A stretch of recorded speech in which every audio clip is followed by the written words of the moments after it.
If you're watching this, something inside you has already shifted beyond return. The fact that these words found your way to you isn't accident or algorithm, it's recognition. Your psyche has completed a series of invisible tests that most souls never even attempt, let alone pass. This video will reveal the exact psychological mechanisms that Jung identified as markers of successful individuation. You'll understand why certain experiences had to break you open before they could rebuild you stronger. And by the end, you'll recognize the unmistakable signs that you've graduated from student to teacher in the University of Consciousness itself. But first, let me ask you something that might feel uncomfortably familiar. Have you noticed how the old ways of being simply don't fit anymore? How conversations that once engaged you now feel like watching shadows on a cave wall? This isn't depression. This isn't isolation. This is what Jung called the natural consequence of psychological maturation. The hidden call arrived disguised as coincidence, but you felt its weight immediately. Perhaps it was a book that seemed to choose you from a shelf, a conversation overheard at precisely the right moment, or a dream so vivid it changed your waking life. Jung understood that the psyche communicates through synchronicity when ordinary language fails. These weren't random events. They were invitations from your unconscious to begin the most important work of your existence. What makes these moments different from wishful thinking or projection is their quality of inevitability. When the psyche is ready for individuation, it doesn't whisper, it orchestrates. People appear in your life carrying exactly the message you need to hear. Books fall open to sentences that seem written specifically for your situation. The universe begins to feel less like chaos and more like a conversation. This is what Jung meant when he described the numinous quality of genuine psychological transformation. The rational mind cannot create these experiences through effort or intention. They arise spontaneously when the conscious and unconscious minds achieve a certain level of cooperation. Your recognition of this pattern was itself a test. Did you dismiss these occurrences as meaningless? Or did you allow them to guide you towards something larger than your previous understanding of reality? Something remarkable happens when you begin to trust these deeper currents of meaning. Your psyche starts to reveal its own intelligence, operating according to principles that transcend the limitations of rational planning. Dreams begin to offer guidance that proves startlingly accurate. Intuitive hunches lead to encounters that reshape your understanding of what's possible. This isn't magical thinking. It's what Jung called the natural function of the self, when it's no longer constrained by ego defenses and cultural conditioning. The first examination your psyche administered was perhaps the most difficult. It required you to step away from the comfortable consensus of collective thinking, not with rebellion or anger, but with the quiet dignity of someone who has outgrown their childhood home. Jung observed that true individuation cannot occur within the safety of group approval. The psyche must test whether you can sustain your own center without constant external validation. This wasn't about becoming antisocial or rejecting all human connection. It was about discovering whether your sense of self could exist, independent of other people's opinions, expectations, and projections. For many, this feels like a form of psychological death. The familiar scaffolding of social identity begins to dissolve, leaving only the raw question of who you are when nobody is watching. You may have noticed how certain friendships naturally faded during this period, how family gatherings began to feel like performances you could no longer give convincingly, how career achievements that once provided deep satisfaction started feeling hollow. This wasn't failure. This was your psyche clearing space for something more authentic to emerge. The loneliness that accompanied this phase served a specific function. Jung recognized that creative solitude differs fundamentally from neurotic isolation. One is chosen consciously as a means of inner development. The other is imposed by fear and wounds. Your psyche was testing whether you could distinguish between these two states and embrace the former even when it felt uncomfortable. During this withdrawal from collective consensus, you likely discovered something unexpected about silence. Not the empty silence of avoidance, but the pregnant silence that Jung described as the womb of consciousness. In this space between noise and meaning, between reaction and response, new possibilities begin to gestate.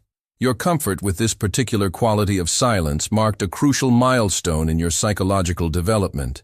Those who pass this first test develop what Jung called the transcendent function, the ability to hold tension between opposites without collapsing into either extreme.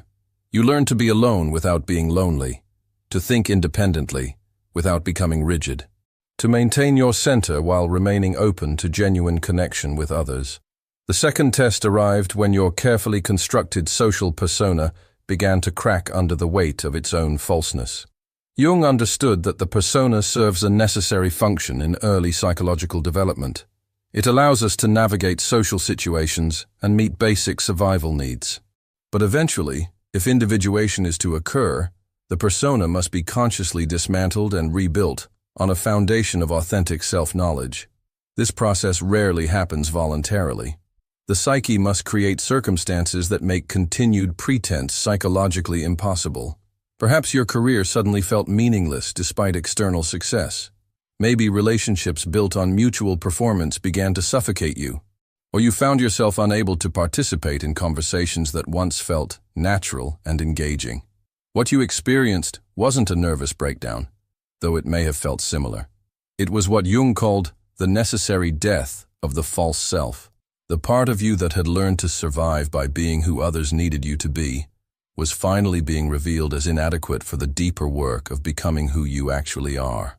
This recognition often arrives with a mixture of terror and relief. The terror comes from realizing how much of your life has been built on foundations that were never truly yours. The relief comes from finally understanding why nothing felt quite right, despite your best efforts to make it work. Your psyche was testing whether you had the courage to disappoint others in service of honoring your own nature. There's a particular moment in this phase that Jung identified as crucial for successful individuation. It's when you realize that the approval you've been seeking from others can never compensate for the approval you've been withholding from yourself. This recognition doesn't come through intellectual understanding, but through a felt sense of the energy you've been investing in impossible tasks. The psyche must experience this futility directly before it will redirect its efforts toward more fruitful endeavors. Many people fail this test because they cannot tolerate the temporary chaos that comes with letting go of familiar identity structures. They retreat into even more rigid versions of their previous personas or collapse into depression and cynicism. But you discovered something remarkable. When you stopped trying to be who you thought you should be, space opened up for who you actually are to begin emerging. This wasn't about becoming selfish or inconsiderate. It was about recognizing that authentic presence serves others more deeply than performative compliance ever could. People began to experience you as more real, even if they couldn't quite articulate what had changed. Your willingness to risk disapproval in service of truth gave others permission to consider their own authentic expression. The third test required you to face what Jung called the shadow. Not the dramatic, obviously destructive aspects of your personality, but the subtle ways you had been betraying yourself through unconscious patterns of self-rejection. This is perhaps the most sophisticated psychological work a human being can undertake. It requires extraordinary honesty and the capacity to hold multiple truths simultaneously. Your shadow isn't your evil twin waiting to destroy your life.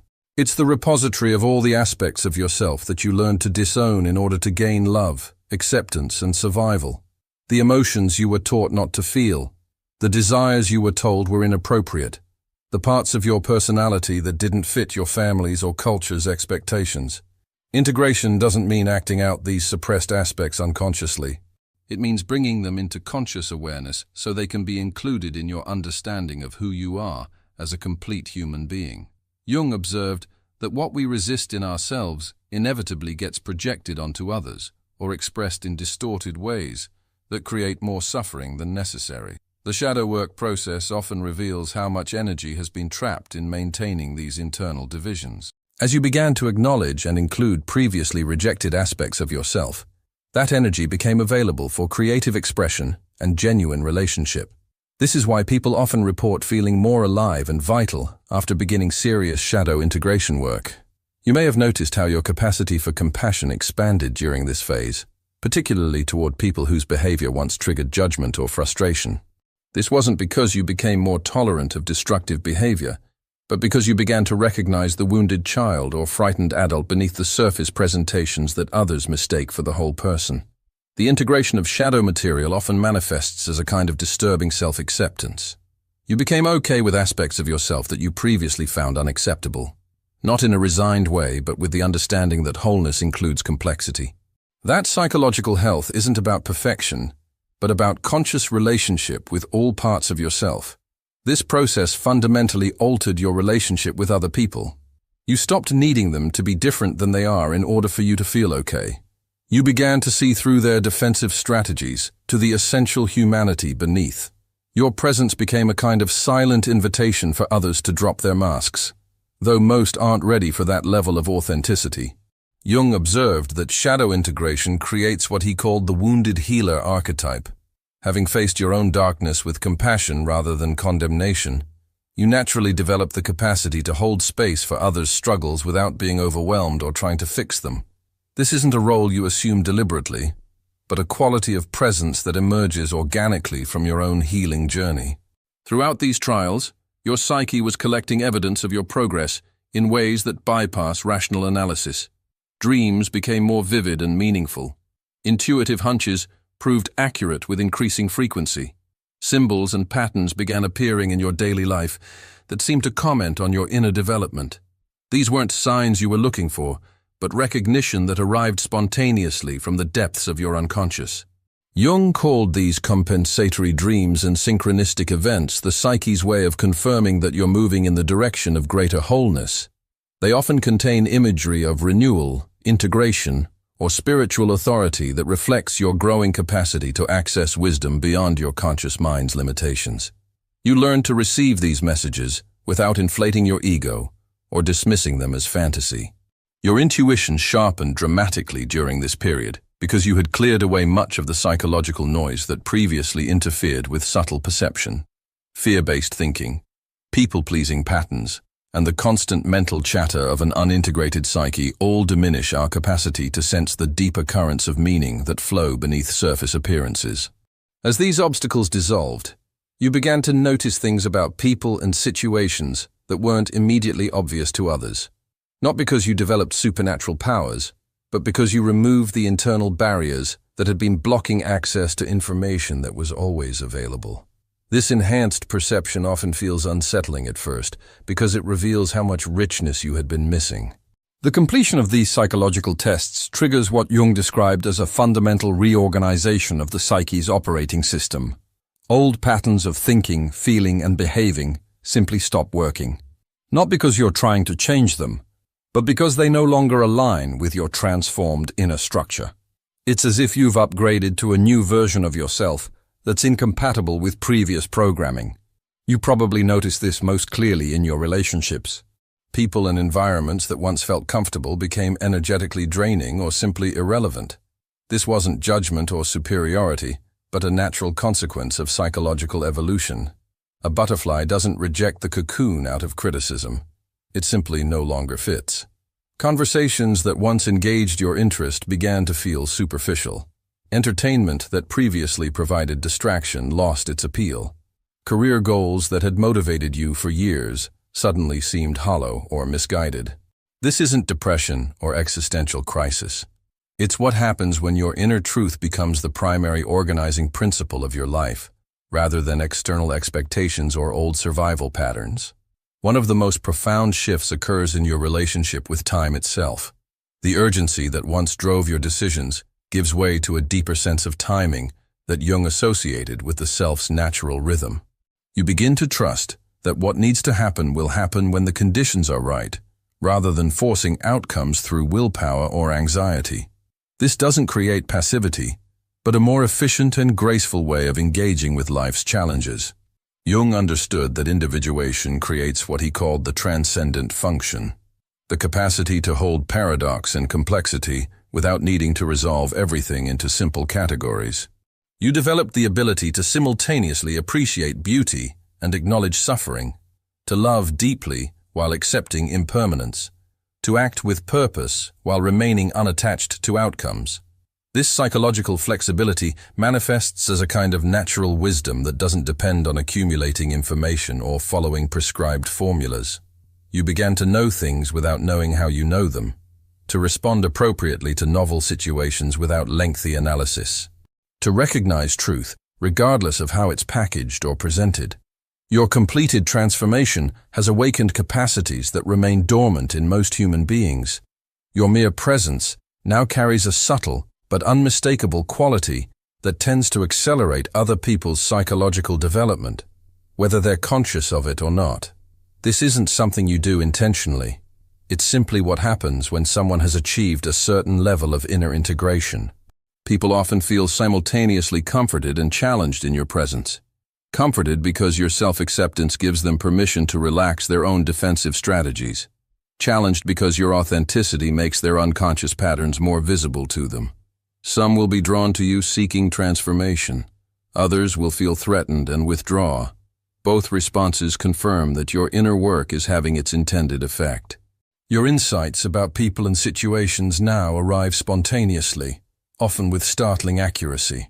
This enhanced perception isn't mystical or supernatural, though it may seem that way to others. Jung explained that when the conscious and unconscious minds achieve cooperation, we gain access to information that was always available, but previously blocked by psychological conflicts and defensive strategies. You've developed what Jung called the transcendent function of intuition, which operates beyond the limitations of logical analysis or emotional reaction. This allows you to perceive the deeper patterns and potentials within any situation, often seeing possibilities and solutions that escape more conventional approaches to problem solving. The quality of your attention has transformed as well. Where once you might have been scattered across multiple concerns and distractions, you now possess what Jung described as concentrated consciousness. Your ability to be fully present with whatever or whoever demands your attention creates a field of awareness that others find both magnetic and healing. The responsibility that accompanies this development is significant. Your thoughts and intentions now carry more creative power because they arise from a more integrated psyche. What you focus on tends to manifest more quickly and completely than it did before your transformation. This isn't magical thinking, but recognition that consciousness shapes reality through mechanisms we're only beginning to understand. Your role has shifted from student to teacher, though not in any formal or obvious way. Simply by living authentically and maintaining your inner center, you provide a template for what's possible when someone completes the individuation process. Your existence becomes a silent invitation for others to undertake their own journey toward wholeness. The challenges you face now are fundamentally different from the tests you've already passed. They're no longer about proving your worthiness or developing missing capacities. They're opportunities to demonstrate the mastery you've achieved and to contribute to the collective evolution of consciousness through your unique expression of integrated humanity. Jung warned about a final temptation that often arises after significant psychological development. The ego, having been dethroned from its previous position of dominance, may attempt to reclaim authority by convincing you that nothing has really changed, that your transformation was temporary or imaginary, that you should return to more conventional ways of being for the sake of fitting in or avoiding responsibility. This is perhaps the subtlest test of all because it appeals to humility and social connection, values that are genuinely important. But true humility doesn't require you to diminish your capacities or hide your light. And authentic connection happens through sharing who you actually are, not through pretending to be who you used to be. There's also what Jung might have called the prosperity challenge. As your inner work begins to manifest as external success or recognition, the temptation arises to attribute these changes to luck, circumstances, or anything other than the profound internal shifts you've undergone. Maintaining conscious connection to the source of your transformation becomes crucial for continued growth. The path of individuation is never complete in the sense of reaching a final destination. Jung understood it as an ongoing process of becoming more fully yourself throughout your entire lifetime. But there is a crucial difference between the preliminary stages and what comes after. The foundation has been laid. The essential capacities have been developed. What remains is the lifelong adventure of expressing these gifts in service of your own continued growth and the welfare of the larger human community. Your consciousness has become a beacon for others who are ready to begin their own journey toward wholeness. Not through preaching or teaching, but through the quality of presence that naturally emerges when someone has done the deep work of psychological integration. Your very existence proves that transformation is possible and provides evidence of what lies beyond the conventional boundaries of human potential. The universe has been testing whether you could become who you really are beneath all the layers of conditioning, trauma, and social programming. You have passed that test not through perfection, but through the courage to face yourself completely and the wisdom to love what you found there. This is the true meaning of psychological maturation and the beginning of your real contribution to the ongoing evolution of human consciousness. If this exploration has resonated with something deep within you, I invite you to subscribe to continue this journey together. Share in the comments what aspects of your own transformation you recognize in this description. Your story matters and adds to our collective understanding of what it means to become fully human. The conversation continues in the next video, where we'll explore how to navigate the responsibilities and opportunities that come with psychological awakening.